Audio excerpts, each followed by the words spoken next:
ડેડિયાપાડામાં આદમી party અને ભાજપના નેતા વચ્ચે ઘર્ષણનો મામલો. સાંસદ મનસુખ વસાવાએ મીડિયા સામે પ્રતિક્રિયા આપી. ચેતર વસાવા બોલ્યા હતા કે મીટિંગ મારે નથી થવા દેવી. ચેતર વસાવાએ પ્રમુખ સંજયભાઈ પર હુમલો કર્યો. પોલીસે ફરિયાદના આધારે કાર્યવાહી કરી. પોલીસને દબાણ કરતા લોકો ભેગા કરવાનો પ્રયાસ કરાયો. ચેતર વસાવાએ જે કર્યું એ ઉતાવળ ભર્યું પગલું છે. જો આમાં એક વાત સ્પષ્ટ છે કે તાલુકા પંચાયતના પ્રમુખ સંજયભાઈ પર એમને હુમલો કર્યો, કાચના ગ્લાસથી અને મોબાઈલથી હુમલો કર્યો અને મારામારી પર કરી. એટલે સ્વાભાવિક છે કે તાલુકા પંચાયતના પ્રમુખે ફરિયાદ નોંધાવી હોય અને ફરિયાદ નોંધાવવાના આધારે પોલીસ એની કાર્યવાહી કરે તો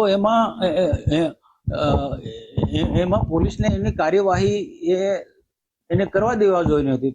પોલીસની રીતના કાર્યવાહી કરી રહી હતી તો એમાં પોલીસને દબાવવા માટે તાલુકામાંથી અને નર્મદા જિલ્લામાંથી, રાજપીપળામાંથી બધા લોકોને, આ બાજુ વાલિયા નેત્રંગમાંથી બધાને ફોન કરીને બધા કાર્યકર્તાને ત્યાં પોલીસ પર દબાણ કરવા માટે એમને બધા ભેગા કરે. મહુઈ ચોકડીથી માંડી, ડેડિયાપાડાથી માંડી, ત્યાર પછી રાજપીપળા આવ્યા. પછી રાજપીપળા પોલીસ ચોકીની અંદર ઘૂસી જઈને પોલીસ સાથે ગેરવર્તન કરવું એ વ્યાજબી નથી.